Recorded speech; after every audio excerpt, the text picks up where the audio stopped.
Welcome back to another Wisco Fanatics Wednesday. Today we are covering the last four Milwaukee Brewers games since last Wednesday, as well as the Badgers game on football from Saturday. If you are a Green Bay Packers fan, go and check out our show from last night. We covered the Packers win over the Commanders last Thursday, as well as previewed the Packers' upcoming matchup with the Cleveland Browns on Sunday. So go check that out from last night's show if you are a Packers fan. But like I said, today is about the Brewers and Badgers football, so we're going to hit the intro and get going.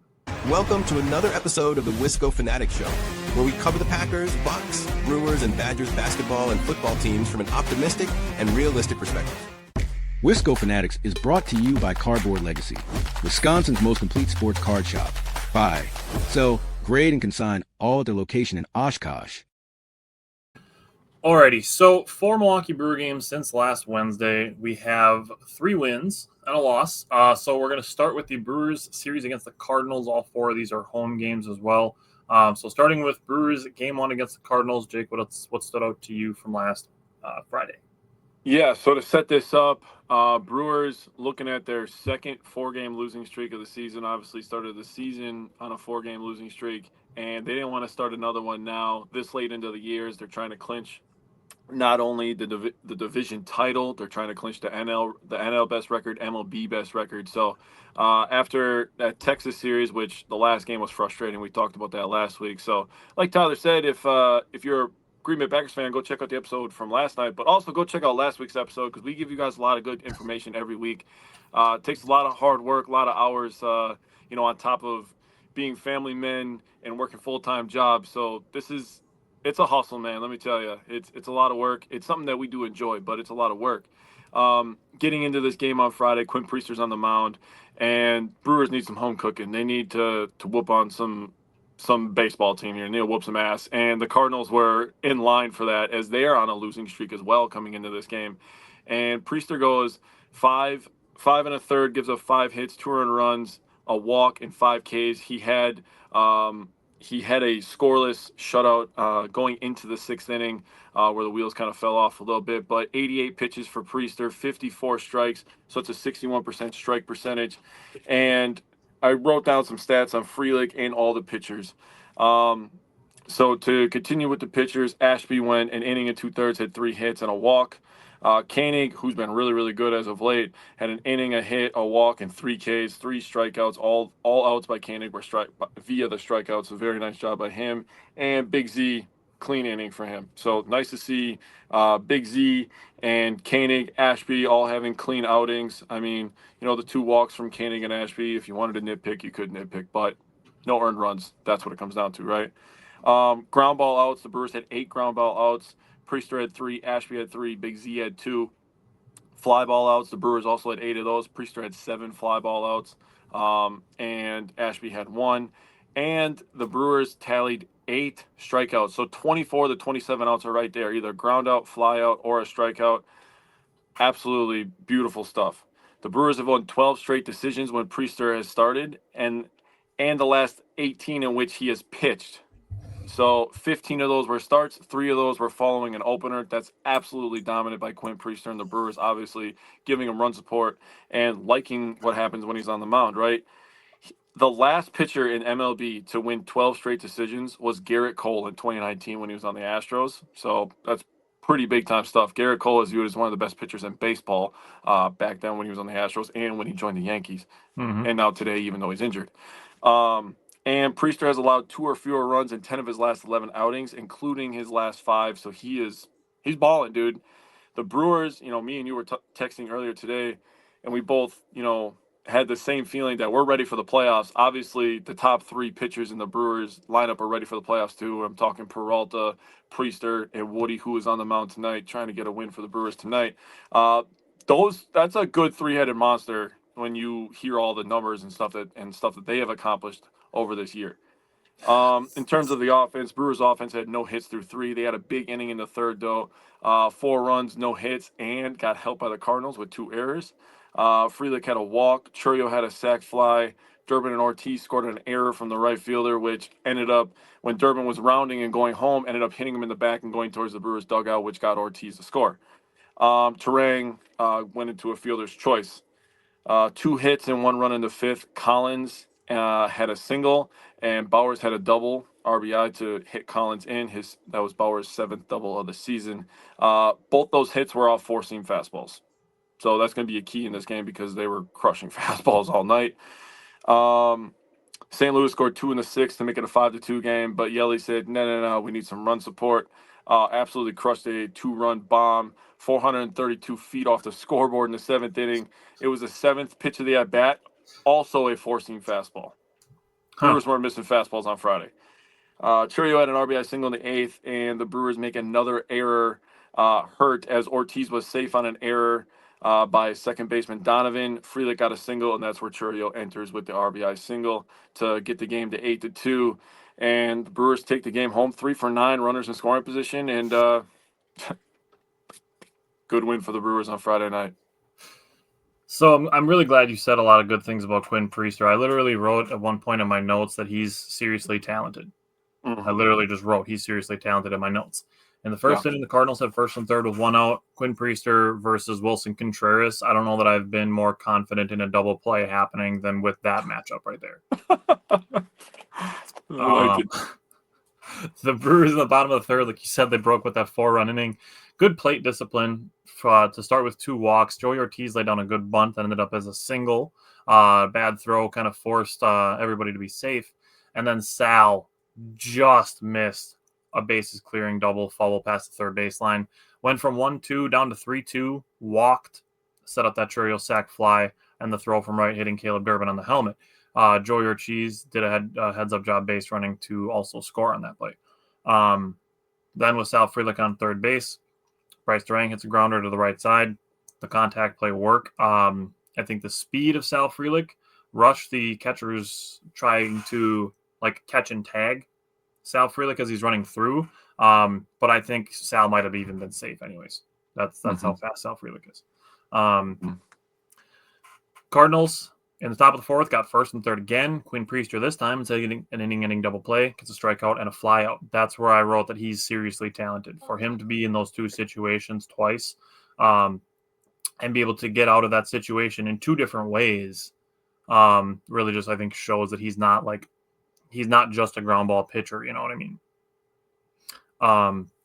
So with that, and you bring up Freddie, Priester, Woodruff, I'm totally fine if they want to line it that way.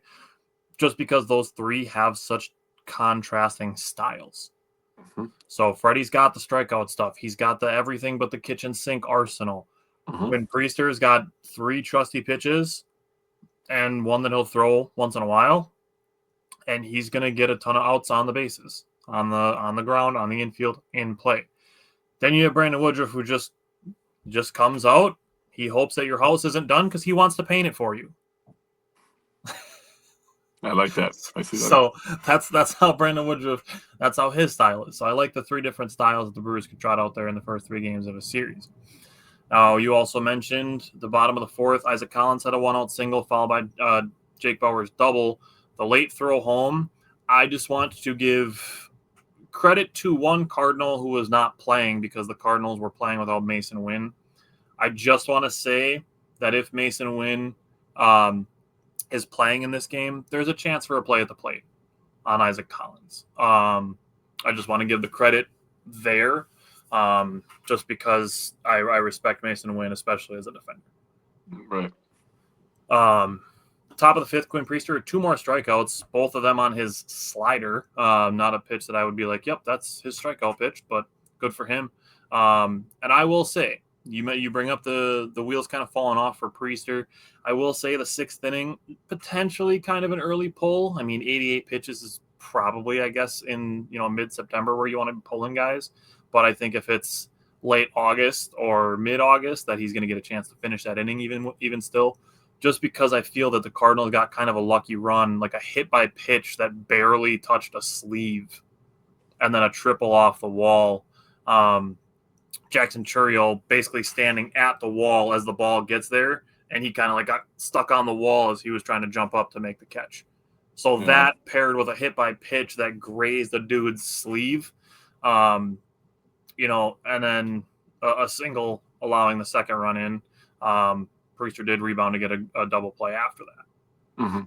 Then the top of the 7th, the Cardinals were able to load the bases but not score any runs. That's just that's good work there by the Brewers pitching staff. And then you brought up the Christian Yelich home run, just an absolute nuke of a home run. 432 feet, like you said, 112.4 miles an hour off the bat. A week ago, the Brewers were playing the Phillies Monday, Wednesday, Thursday, and the Brewers were keeping Yelich out of the lineup, and people were freaking out that his season was over. Yep. This is a lesson to learn to chill the fuck out once in a while.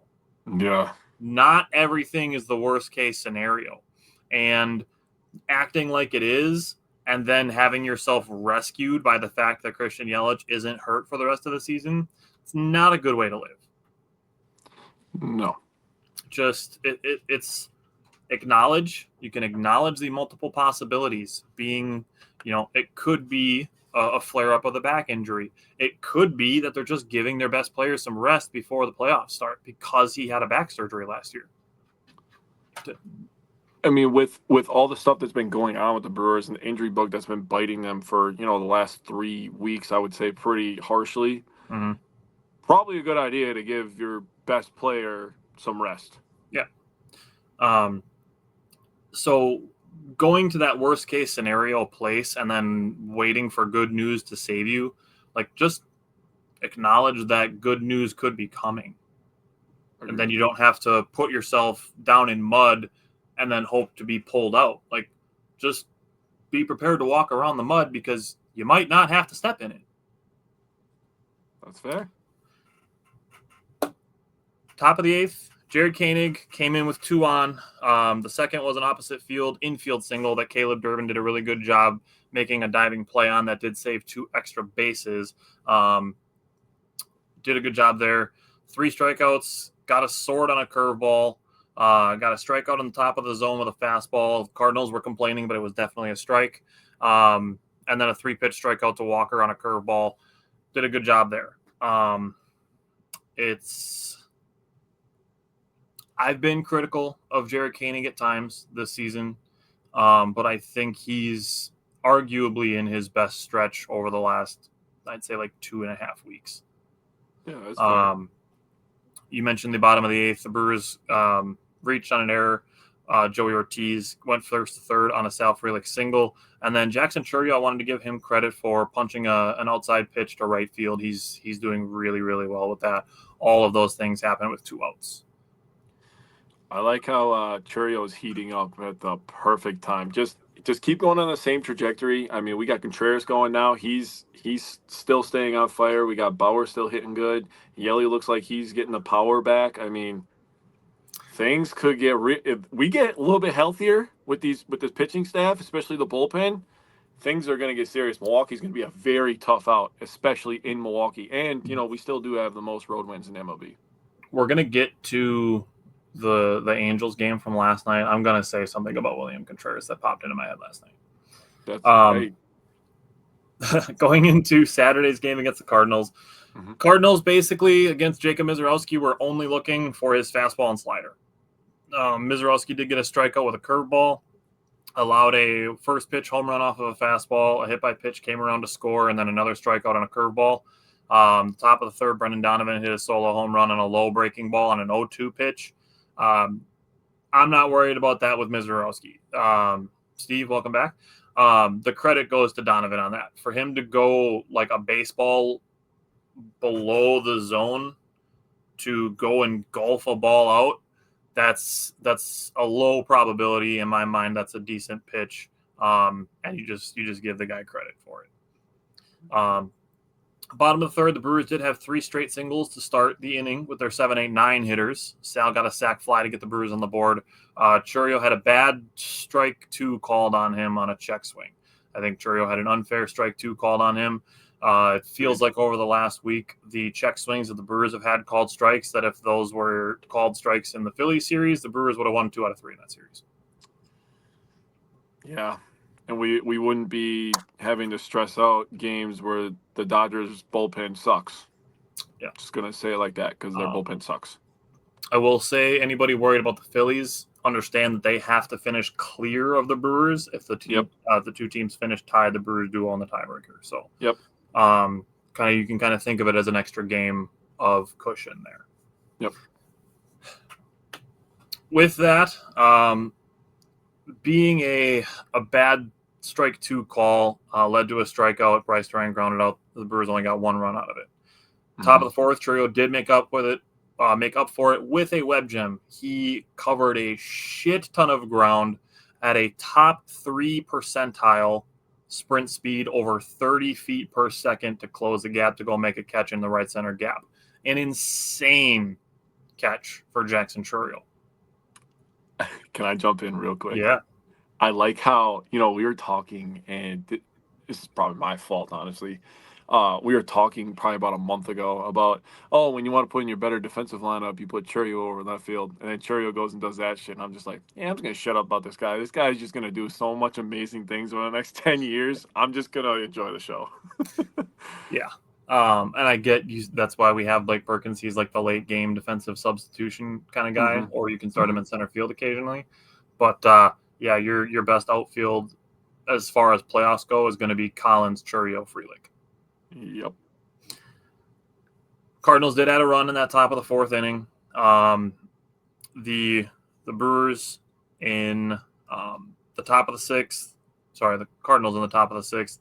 Added 2 more off of Grant Anderson, Big Z, and some below expectations defense, I would say, also contributed. Bottom of the sixth, Sal Frelick drew a walk.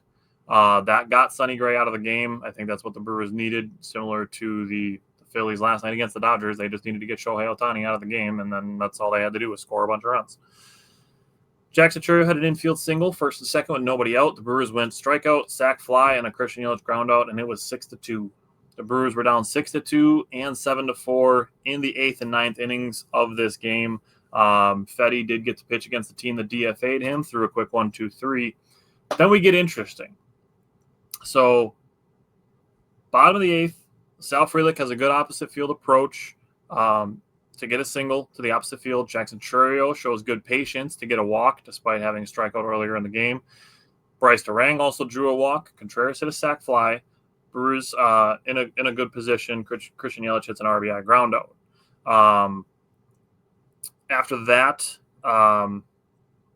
Tobias Myers allowed a run in the 8th. That's where it got the Cardinals to 7-4.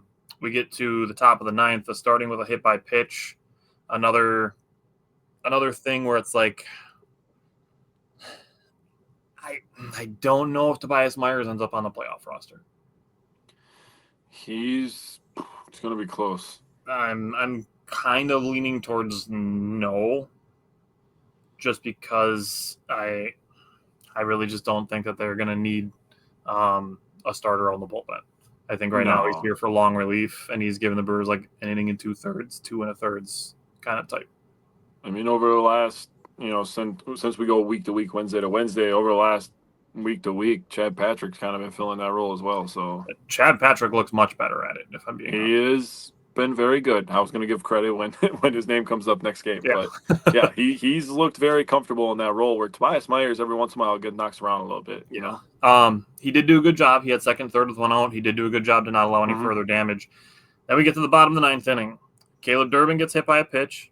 Andre Monasterio goes from 0-2 to 3-2 with multiple foul balls before he gets hit by a pitch.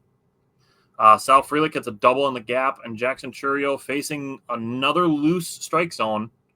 So I don't know what it is. Like, young players in the Brewers, they just get terrible strike zones, because I feel very similarly about Isaac Collins. I feel that he's gotten one of the worst strike zones out of any player on the Brewers this season. He gets a very loose zone called against him, and it's got to be frustrating. Chourio did still manage to get an infield single. Sal Frelick scored on the contact play on a tapper by Isaac Collins.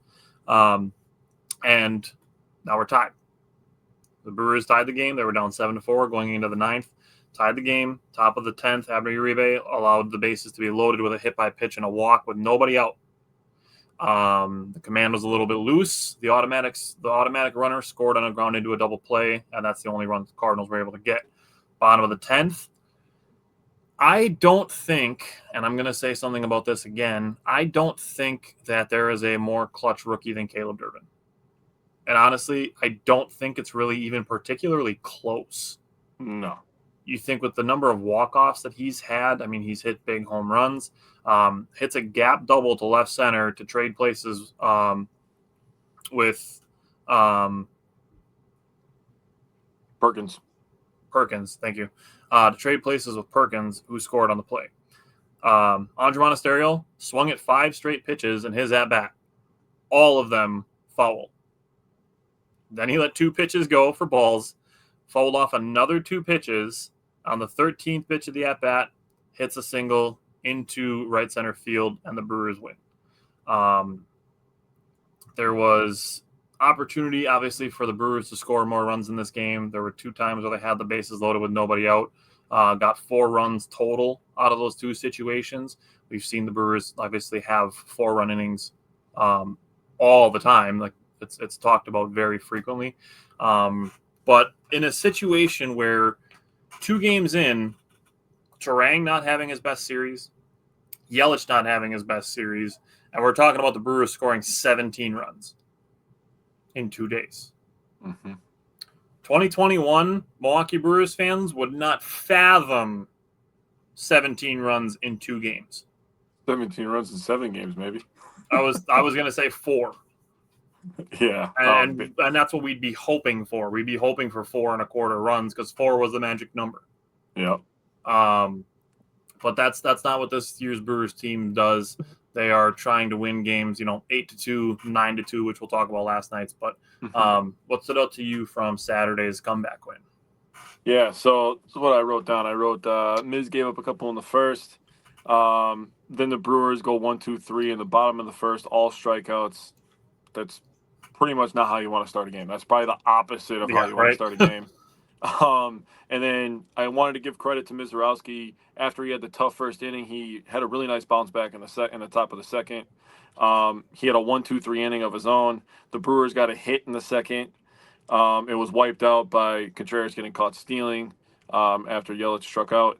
And then the crew had the bases loaded in the bottom of the third and got 1 run off a Frelick sac fly. And I saw the freaking people bitching, man, just complaining. And it's this is just one of those perfect moments where me and you have talked about it. Please shut the hell up till the end of the game, because obviously we know what happened. The Cardinals got into the same situation and they only got 1 run. Yeah.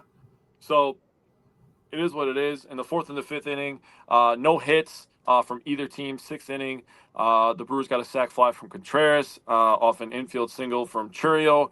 Wild pitch, he gets the second. Frelick led off the inning with a walk and was on third, ends up scoring on that sac fly.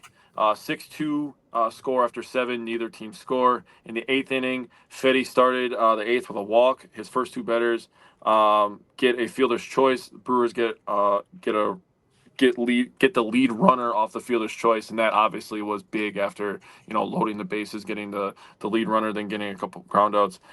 And then Frelick gets a single, Churio gets a walk, Turang gets a walk, and then Contreras gets his second sac fly of the day. Yelly on the first pitch is very aggressive, gets a ground out RBI, 6-4. So Brewers chipping away at it. If you're watching this game, you're just like, you're getting this feeling like, yeah, I've seen this movie before. Get it close. I like how this one ends. Get it close. I'll watch it again. Cards get a run off of a Frelick error, very rare error from Sal Frelick. And that made it 7-4.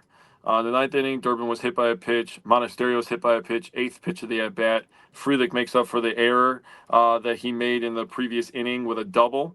Churio with another infield single made it 7-6. Turang fly out, and Contreras with an infield single, just making contact. Yeah. This is what they do. Yep. If it's a ground out for an RBI, a fielder's choice, infield single, a fly out, doesn't matter. They're gonna make contact. Yeah. And that is polar opposite of the team that they're playing right now, currently in real life, the Angels, who lead the majors in strikeouts, by the way, if nobody knew that. Yelly had a strikeout looking. I literally think he got fooled if you watch that at bat. And then Collins had a fly out. 10th inning, Cardinals loaded the bases with a hit by pitch and a walk. Uribe gets a double play on a sinker in on the hands. Great freaking call. Great freaking execution. To Turang. And then a ground out to first base. and only 1 run given up. So beautifully done by Uribe and the entire Brewers defense. Just perfect pitch. I was like, mama's de mia. Bases loaded with no outs. You don't want to be in that situation, but if you can get a double play and trade it for 1 run, you'll take that all day because we get the lead runner on second, And right? that's the inherited runner too, so it's an unearned run also. Right. So Bowers, again, the Brewers just making contact. Bowers moves Perkins over to third. Durbin was just like, yeah, I'm only going to make you run 90 feet instead of the 180. I'm going to go on second base, though.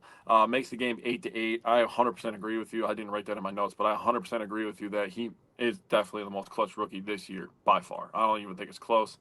Monasterio with an absolute great at-bat. I also wrote about he was fouling off pitch after pitch after pitch, and what an absolute monstrous at-bat. And he does this more than people realize, I think. Hmm? I mean, especially late in games. I mean, he will battle up there, and he may not get all the playing time in the world. He doesn't have the best average. He's not the flashiest guy with the glove. But if there is a guy outside of Christian Yelich that embodies Brewers baseball, it's got to be Monasterio, dude. He battles up there, dude. Every at bat, he is up there focused, and then when he gets on base, which he does plenty, he just has the big smile and he's having fun, dude. So that explains Brewers baseball to me. They're hard nosed. I would put they Sal battle Frelick in that conversation also. Oh yeah, for sure. I mean, those are probably the top 3. Yeah. Steve asked the question: is it worth putting Mizorowski in the bullpen during the playoffs? This is an interesting question because I'm okay with it either way. So for me, it's entirely schedule and series dependent. Like, obviously, the Brewers are going to be well rested, assuming they finish with a top 2 seed, which it already looks like is going to be the case. There's a little bit of jockeying possible. I'm not going to deny that the Phillies aren't a good team and they're not going to take the first place away from the Brewers. It's plausible. Again, they have to finish a game clear of the Brewers because the Brewers on the tiebreaker, but I'm not going to say that it's not possible that the Phillies pass the Brewers. It is possible. The Phillies are a good baseball team. They've won like 10 out of their last 11 games. So it's possible. But either way, the Brewers are still extremely likely to finish with a top 2 seed. So either way, they're going to have a bye for the wild card round of the playoffs, meaning they're going to get the extra rest. So they're going to be able to set everything up the way they want to. Now, they go to a 5-game series. There's off days baked in between. If they're in a situation where they say win game 1 and 2, yes, put Mizorowski in the bullpen. I think you trust your team at that point to win game 3 or 4, and that you don't need a 5th starter for the series because you're trying to win in 3 or 4. So I can see an avenue to put him in the bullpen. I can also see if, say the Brewers win in 4 and the Phillies beat the Dodgers in a sweep, then maybe you want to keep him as a starter because then maybe he starts game 1 of the NLDS. Yeah. Or the NLCS, I mean. Yeah. So it's possible, I'll say. But again, to me, it's schedule and series dependent. Yeah, I think he'll flourish in any role that you put him in, obviously. But I would really like to see him as the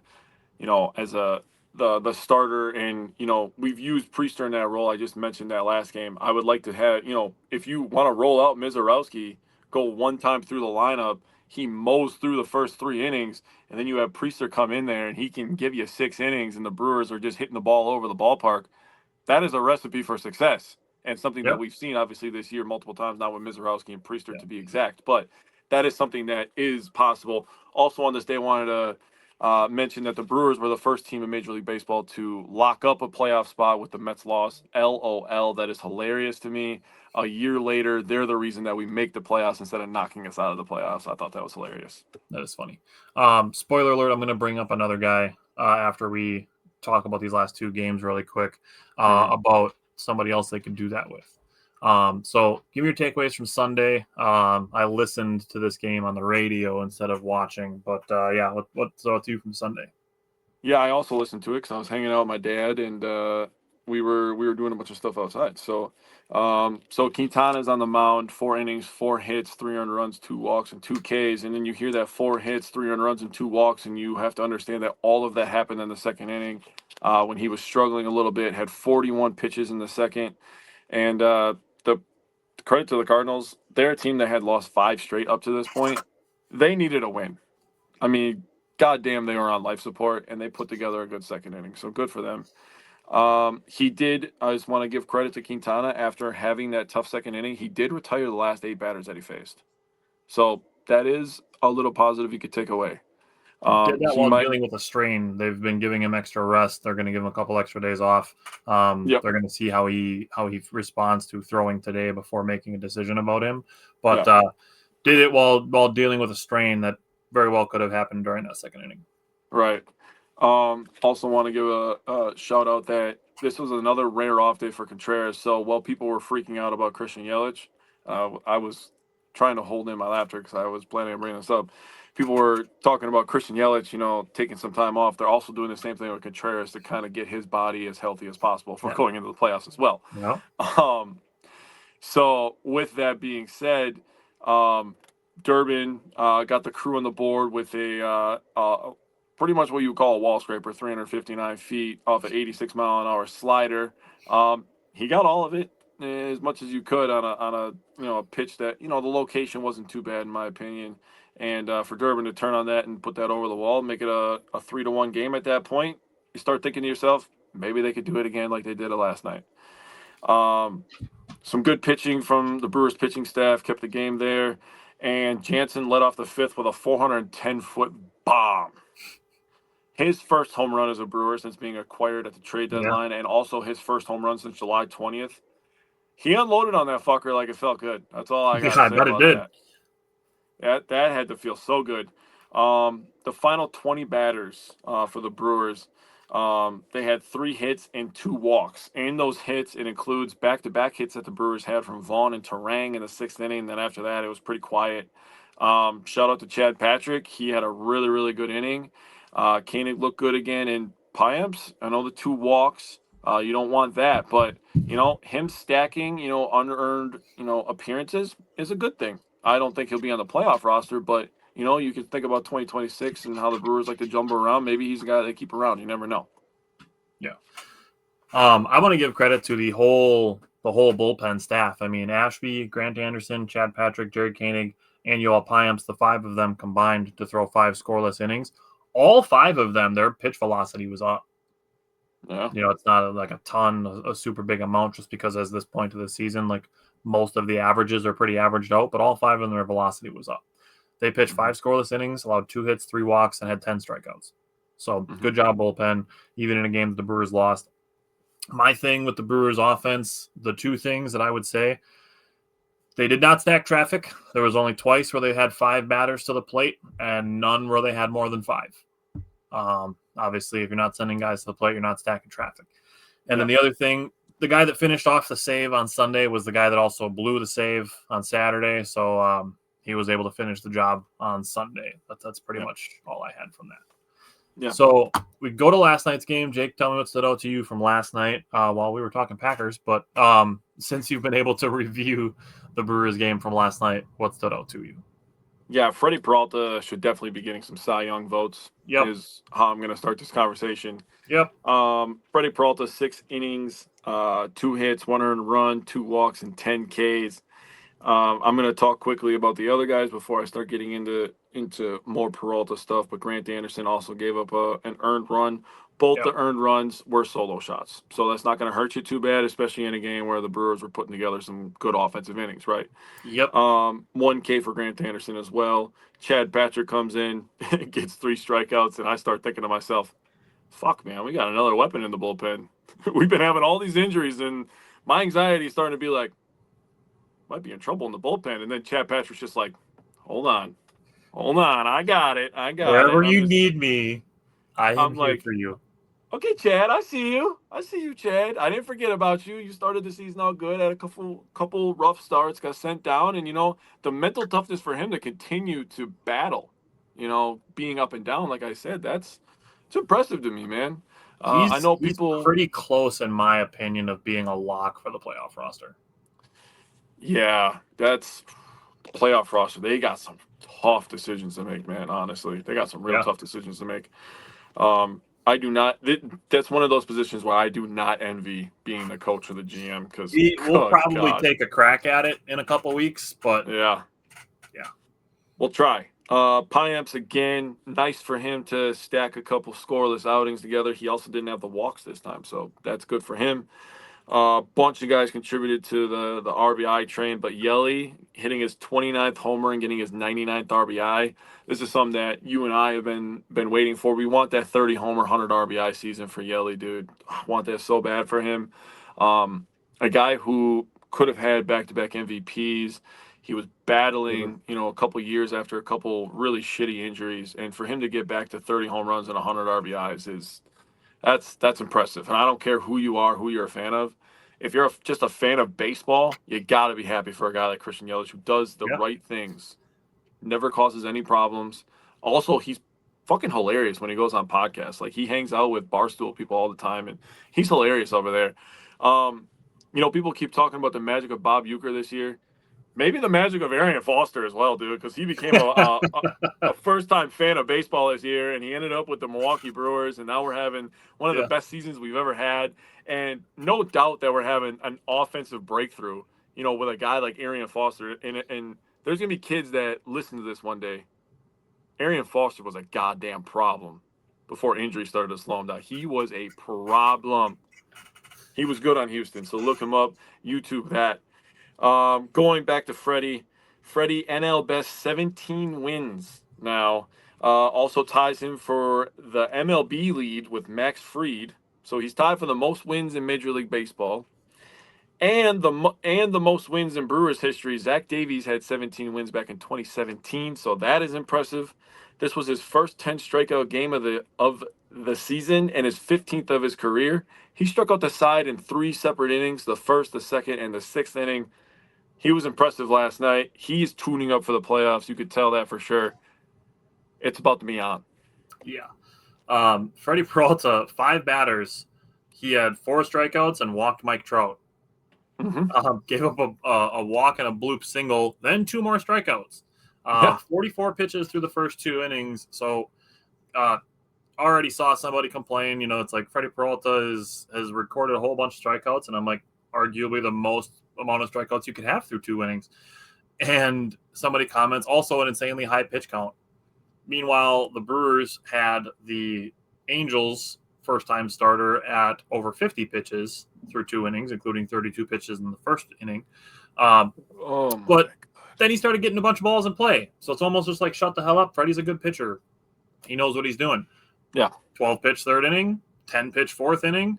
5th inning, gave up a solo shot, but still a quick inning, and then a 1-2-3 6th, finished with 20 swings and misses over 6 innings pitched. Damn, man. 10 strikeouts, like you said. 19 of 22 batters had a first pitch strike. Fuck yeah, Freddie Peralta. That is beautiful stuff.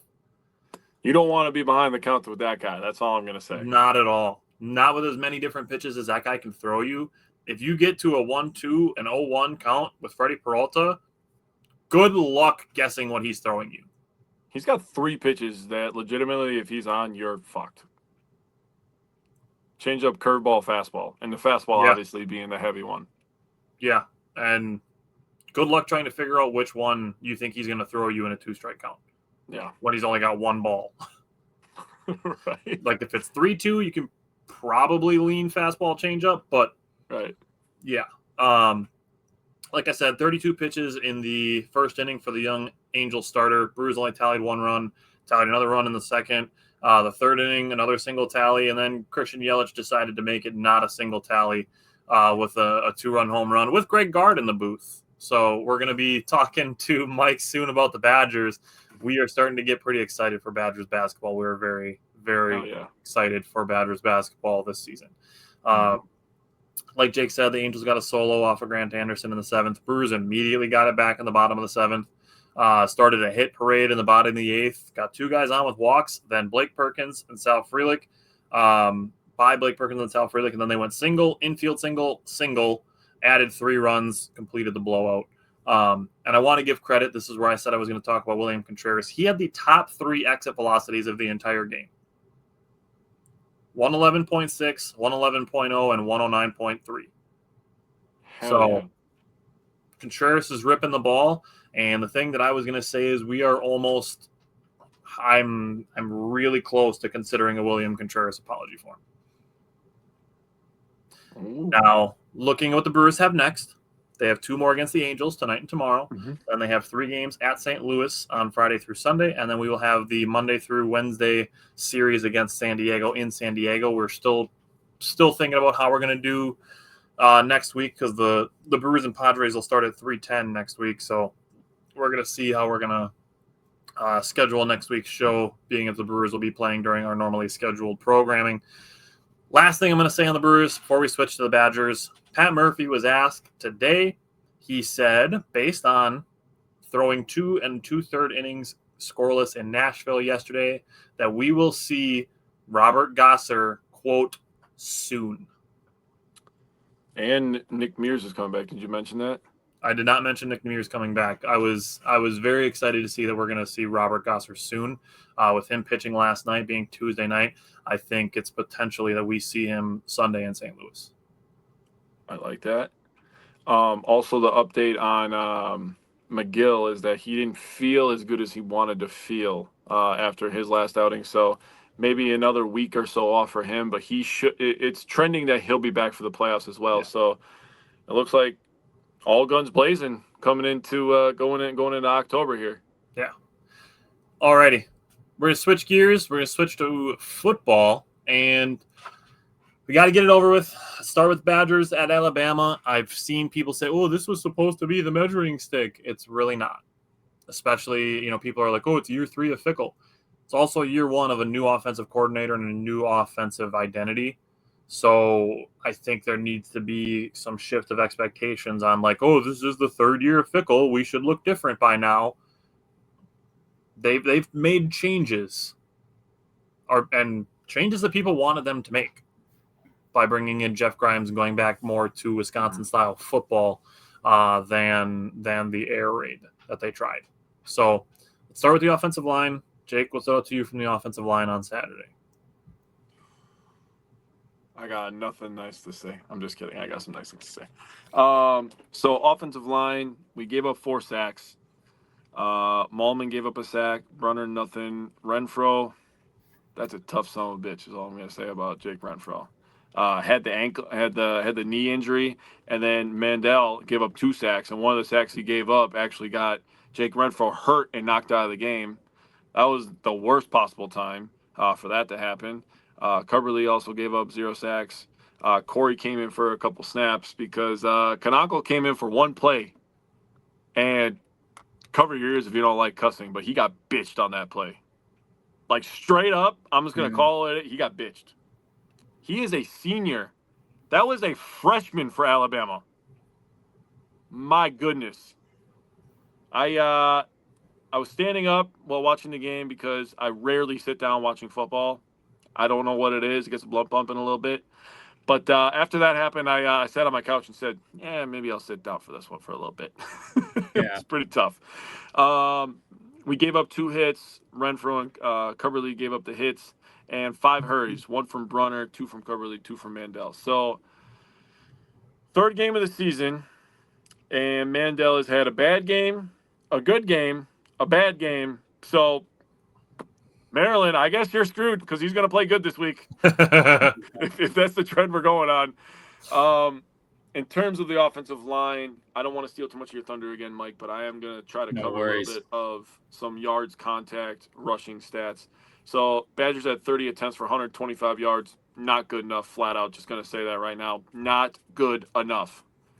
They had 61 yards before contact. That means 64 yards after contact. 51. That means 51% of the yards came after contact. You have to get more push up front, especially on the road, especially versus a ranked opponent. You're in Big Ten play now. You are a Big Ten team. You're the one that when people think about Big Ten football, they think about offensive lines. They think about giant maulers across the front. We've talked about that for years. These 6'6" guys that are 330 pounds walking out of the cornfield. We've talked about that forever. What the hell is going on around here? If I could quote Vince Lombardi real quick, because this offensive line is not playing up to par, and it is, in my opinion, the weakest part of this team so far in this season. if the offensive line was playing better, I think Grimes can get a little bit more creative. I think he wants to get a little bit more creative. Mhm. We saw him kind of dealing some of that stuff out in week 2. Yep. He can't do that if Danny O'Neill or Billy Edwards Jr., whoever's back there, and, not to get too far ahead of ourselves, but it sounds like Billy Edwards is kind of trending towards starting, and he's going to be a little bit better with timing stuff where Danny struggles with that a little bit, being a younger player. You can't do any of that cool stuff if the offensive line's not holding up. Yep. So we got to be better up front. Mike, I assume you have similar sentiments as far as it affects the run game? Yeah, I mean, unfortunately, watching the first 2 weeks, like just looking at the eye test, right? And once again, the yards per carry is just not good enough, not nearly good enough for the Wisconsin standard, not for Wisconsin football at all. I 100% agree with Jake as far as this whole team is concerned. The weakest group is the offensive line. Part of that is due to injuries. Part of that is some of those older guys that came in, the transfers, just not, living up to the expectation they had bringing in. Davis Heinzen comes in the game 1, gets his absolute ass beat, and we haven't heard him ever since week 1, right? And that's supposed to be a redshirt senior. Obviously, the injuries suck. I could see Ryan Corey actually starting this week. Talking to Fickle, he absolutely loves Ryan Corey, so just keep an eye out for that. But anyway, going back to the actual run game, yeah, not too much to be too overly optimistic about. Darian Dupree, I will call him out real quick. 7 carries, 26 yards, 3 catches, 13 yards. He had a very nice swing pass catch on a crucial third down that Danny O'Neill got over to him. That was a big time conversion. It was right in between a linebacker and a safety. And I think Jake, you want to say something? Go ahead, bro. Remember, I had a bold prediction that Yak was going to have a long touchdown because Florida State ran that same kind of look against them and they scored. Yeah. Oh, Danny, you got to put a little bit more butter on that ball, my boy, because I think Dupree would have been running for a while. Also, that linebacker's so lucky the safety had his back because he was toasted off the line. Dupree destroyed him off the line. Yeah. Yep. That same safety that had 2 picks for Alabama, too. 2 picks. Played a good game. He's a good guy. He's a good player. Anyway, Dylan Jones, 26 snaps, 5 carries, 25 yards, 2 catches, 8 yards, and Yak only 11 snaps, 5 carries, 21 yards. But at the end of the day, this is just not going to cut it for the running back room. The longest run of the year so far has been for 14 yards. That is not good enough at all. We need one of these dudes to break one. I don't care. It's got to be this weekend too. Maryland's going to be as easy as it gets when it comes to, Big Ten football. The easiest game, the opportunity the rest of this year. Point blank. Maryland and we got to get off. We got to get off to a fast start, and we got to lay it into these boys offensively. Yeah. I'm sick and tired of going on first drives and not getting anything out of it, or whether it's by penalties or just doing a 3 and out, or we just can't move the ball. We cannot go another first possession with just like a dud. Because it seems like it screws us up at least for one full half. Mm-hmm. So looking at the passing game, you bring up turnovers. The first interception that Danny O'Neill threw, I think he was just completely fooled by a linebacker. I think that was a good play by a linebacker. Danny O'Neill, though that he did start all of last season, and we've given him credit for the Badgers for bringing in 2 previous starters. I see that as an experience thing because he's staring down the receiver. The linebacker's guarding the running back in the flat, and Danny O'Neill just telegraphs it. The linebacker had to take 2 steps and jump into the passing lane for an interception. The second one, I'm going to give Danny O'Neill a little slack. I do think Lance Mason could have run his route a little bit better. He kind of let the defender run his route for him, throw him off his route. Lance Mason rounded it off when it's supposed to be a sharp cut out route, and Lance Mason got bumped off his route and did not play with force in that route, I would say. I agree with that. So that one, I understand that Danny O'Neill is expecting Lance Mason to be in a certain spot when he's throwing that ball. I agree. Now, bad news out of the way. Danny O'Neill did hit a really nice hole shot to Darian Dupree on a 3rd down. The Badgers had a good play call on a 3rd and 5 to run a misdirection tight end screen to Lance Mason.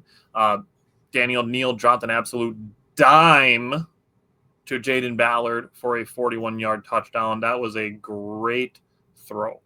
Yes, it was. Dropped it right in the bucket. The defender's head never got turned around. right into the hands.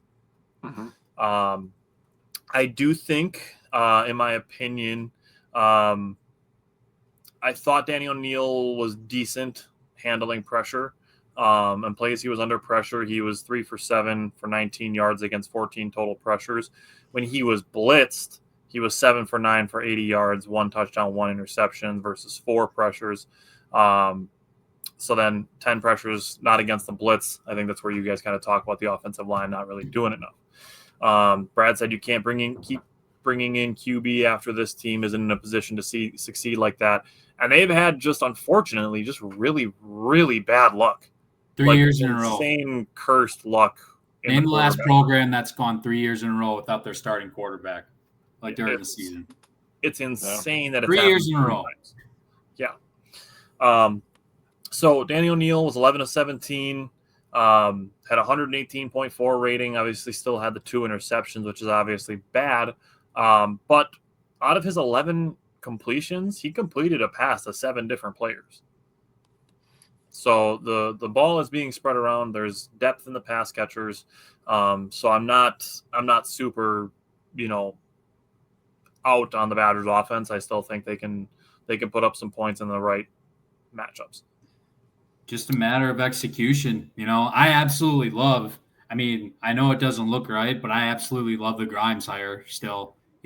Just looking at it, you love the creativity, as Tyler, what you just said, just getting the ball into different guys. I mean, I think you can rely on, like you said, 6, 7 different guys catching the ball, catching the ball just in general. So that's definitely going to create some sort of that's going to create confusion for other teams, obviously. But love the creativity from Grimes. Just a matter of execution and getting all the right guys out there, whether that's on the line, running back, receiver.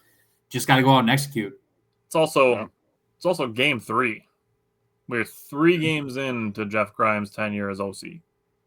Everything will be fine. When Billy comes back, he'll be able to execute the game plan a little bit better. Also help with the protection plan up front, I think. That's probably where Daniel O'Neill is the most raw. Yeah. That's fair. All right, switch to the defensive side of the ball. Jake, what's stood out to you from the defensive line?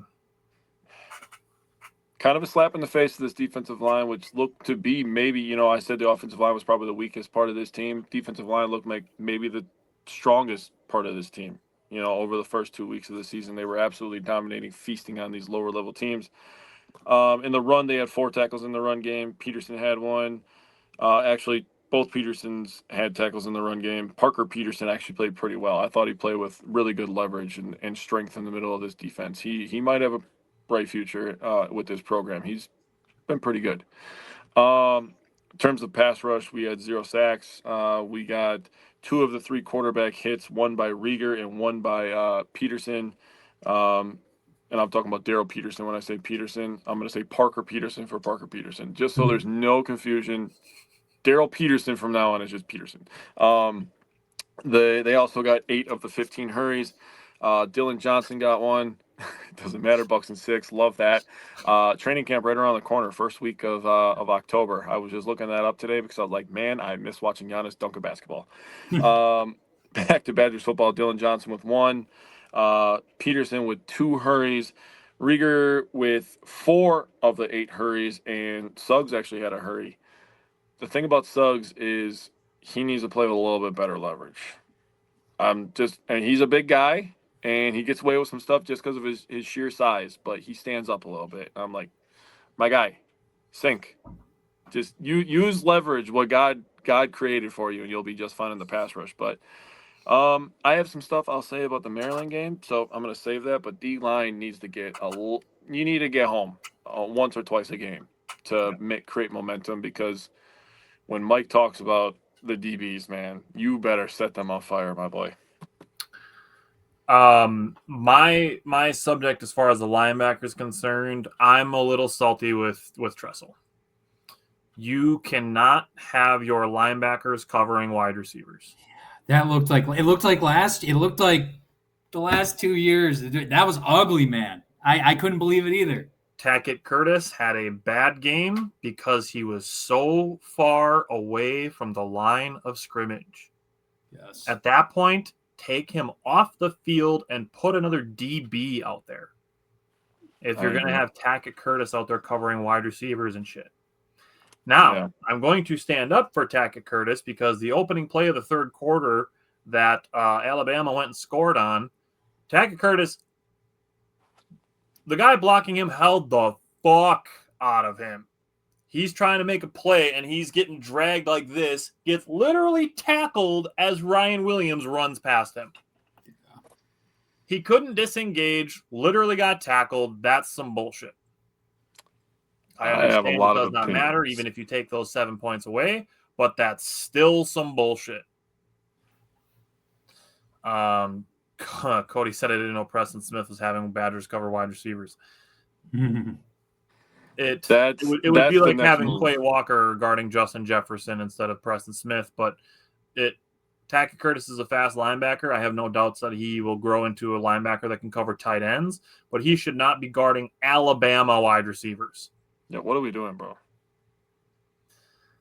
I will say the Badgers, Christian Allegro in coverage, allowed 5 for 6 for 33 yards and missed 4 tackles. Not his brightest day either. The Badgers, I think, also needed some better quarterback contain, and just in general, I miss Nyzir Forkurian. Yes. But the last thing I want to say, I want to end on a good note, is Aaron Witt. He played 7 snaps. He registered a pressure and 2 tackles in those 7 snaps. He actually had a really nice open field tackle, talking about Aaron Witt. And if we're talking about people we miss, I miss Jim Leonard, dude. Yeah. He was almost my dark horse for the defense. But, yeah, Mike, we missed Nyzir Forkurian. Anything else you want to say on the secondary? I probably shouldn't, but I'll talk anyway. But, no, I know I literally just said the offensive line is probably the weakest part of this team. But, I mean, after this last week, man, I mean, the secondary gave it a run for its money. But, no, it's not. But I'm not going to lie. The secondary could be the most inconsistent part of the team so far. They got cooked. And, that's all I'm really – there's not much else to say after that. The secondary absolutely got cooked. 382 yards passing, 24-30 for Simpson. We made him look like a Heisman Trophy candidate at times. Ryan Williams, welcome back to college football. 5 receptions, 165 yards. As Tyler pointed out on that first play in the second half, a lot of it advocated for that play. But he still juked the shit out of Jameer Latimer on a touchdown that he caught as well. That was actually pretty sick. He had 2 touchdowns. And Jeremy Bernard, 4 catches, 62 yards, and a touchdown. He got his touchdown on that 4th and 2 play, basically on the goal line. I thought Tackett Curtis had him at first, but I think he just took a slightly bad angle to that as he was turning the corner, unfortunately. But, no, that's okay. It is what it is. But, yeah, man, I mean, I'll start with the DBs. Rico Holman, he did have 5 total tackles. He played all 55 snaps. He did give up 5 passes. One of them was a touchdown, I guess, on paper technically. Not the greatest day for everybody. Jameer Latimer, 4 total tackles, 60.5 Pro Football Focus rating. That's about it there. And then Emilio Agard and Deone Hill. I mean, both of them had 27 snaps apiece. Or no, 28 for Agard, 27 for Deone Hill. None of them registered a tackle or anything like that, which is kind of concerning, given how cooked that we got last week. But and then to the safety room, the one bright spot out of this whole secondary was Austin Brown. He did have 11 total tackles. He did basically save our ass many, many times during the game. So 8 solo, 1 tackle for loss. Preston Zachman, he did unfortunately get beat quite a bit, but he did have 5 total tackles. And Matt Young got out there, the Nita native. He got 24 snaps in. So, but all in all, I totally agree with what Tyler said based off of what Alabama was running. I don't get why there wasn't another DB out there at times, because it looked like one of our guys was in quicksand basically, and we were down a guy essentially. We were playing 10 on 11. So I wish adjustments would have been made.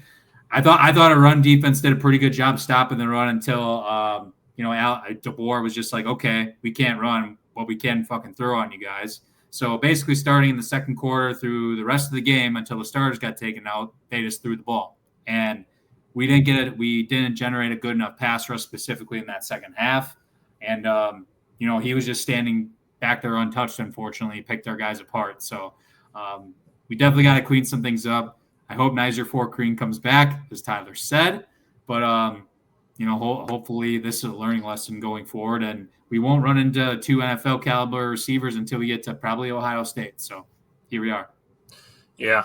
Brad said he wants to fast forward to basketball season. We are very, very excited about basketball season, but we're still going to enjoy the football season for what we can.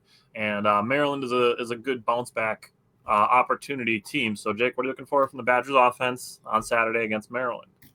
Yeah. So Badgers offensive line has had a different starting lineup in every single game. So 3 straight weeks, different starting lineup. It would be really nice if we can get some consistency up front. Let's get a starting 5 up there, and then we can work off that, right? Don't you think that'd be nice to get a little bit of consistency up there? The quarterback, let's get our starter back, get a little bit of consistency there.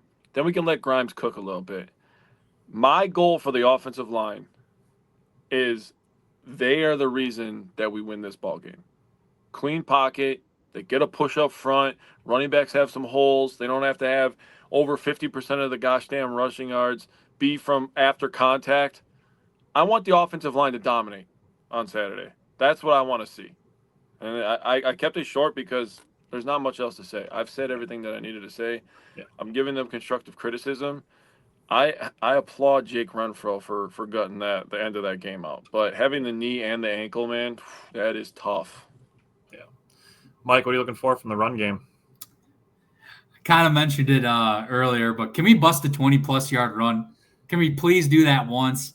God, we're like, I think Badger fans are dying for that. I sure as hell am. Yeah. I'm looking for one of our running backs to bust out a run. I know it goes hand in hand with the old line here, but or even like a swing pass. Even I would take that and go for like 20-plus yards. That works for me. Whether it's Yak, Darion, Dylan Jones, I need one of those guys to bust one out for 20-plus.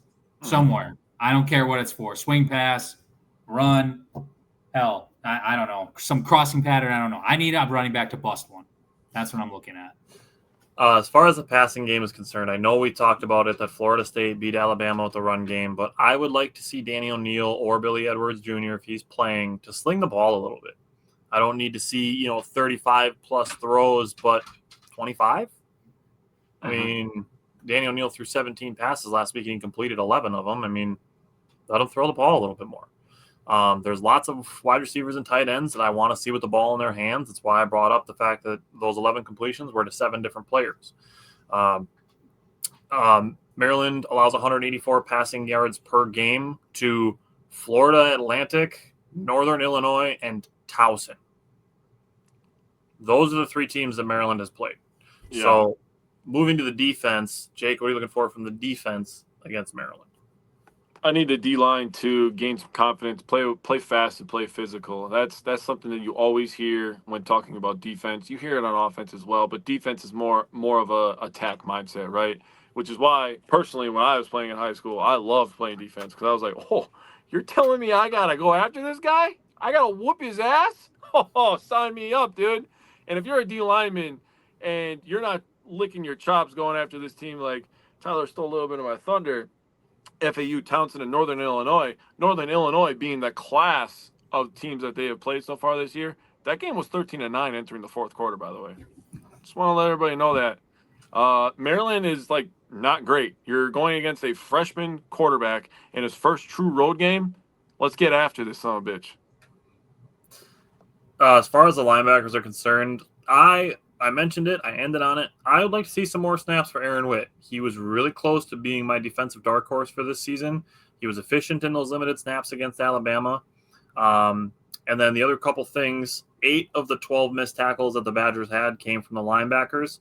Clean it up. Clean it up. I will say, despite weak opponents, Maryland is only averaging 99 rushing yards per game. And the quarterback has 5 rush attempts total. So it's not a situation where I'm worried about the quarterback running. If there's an RPO situation, lay out the running back. Mike, what are you looking for from the secondary? Yeah, just how we're going to defend Malik Washington, the freshman quarterback. He's got 773 yards passing already this year, 6 touchdowns and a pick. So and to go along with that, I want to see Rico Hallman get his first pick of the season. That's what I want to see. We had Preston Zachman week 1. We had Agard week 2. Fortunately, nothing last week. I need to see our bell cow in that secondary, Rico Hallman, get his first pick. I think it's a good opportunity. Again, going against a freshman quarterback, hopefully to go along with a good pass rush, which I think we should be able to get after this guy too. So I'm looking for, a guy like Rico who's been, like I said, our leader in that defense for 3 years, step up and get his first pick in this game. I like it. All right, Jake, who is your X factor for Saturday? So my X factor is a mindset, okay? I'm not going to be like other fans that are going to be like, oh my God, it's the third year under Fickle. Oh, we should be better, blah, blah, blah. I'm sick and tired of hearing that shit.